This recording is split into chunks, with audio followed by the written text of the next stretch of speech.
Bonjour, je m'appelle Guillaume Cornet, je suis triathlète, étudiant entrepreneur au Pépitosé et fondateur de Transipark.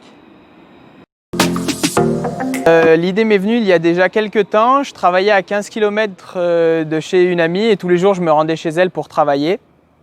Et du coup, comme 80% de mes déplacements se font en vélo, et j'étais un peu déçu de laisser mon vélo avec pour seule sécurité un cadenas dehors. Et moi, j'arrivais parfois transpirant parce que c'était l'été. Et du coup, j'étais un peu gêné de ne pas avoir d'espace pour se changer.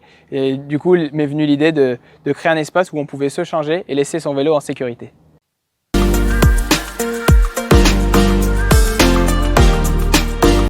Alors, ce qui a été porteur, c'est deux choses. La première, c'est que déjà, avant tout, je suis cycliste, donc je réponds à un besoin qui m'est personnel et que je trouve très important.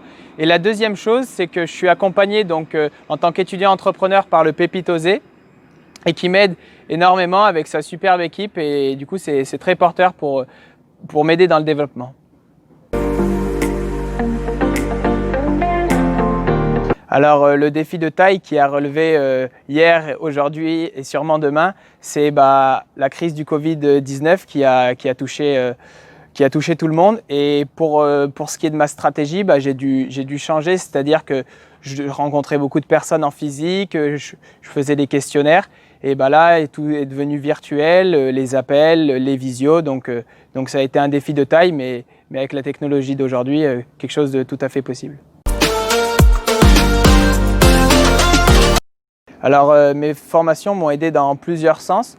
Aujourd'hui, j'ai eu la chance de bénéficier d'une année de césure avec l'IAE de Grenoble, c'est-à-dire entre ma licence 3 que j'ai réalisée l'an passé, j'étais accepté en Master 1 entrepreneuriat. Donc entre ces deux années, j'ai une année de césure cette année pour être à 100% disponible pour mon projet.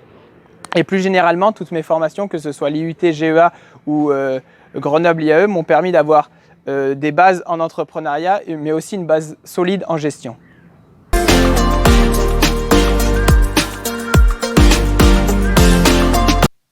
Selon moi, les compétences essentielles sont la résilience, la persévérance et l'apprentissage, parce qu'avant tout, il faut apprendre vite pour pouvoir évoluer et pouvoir transformer finalement ces échecs en réussite.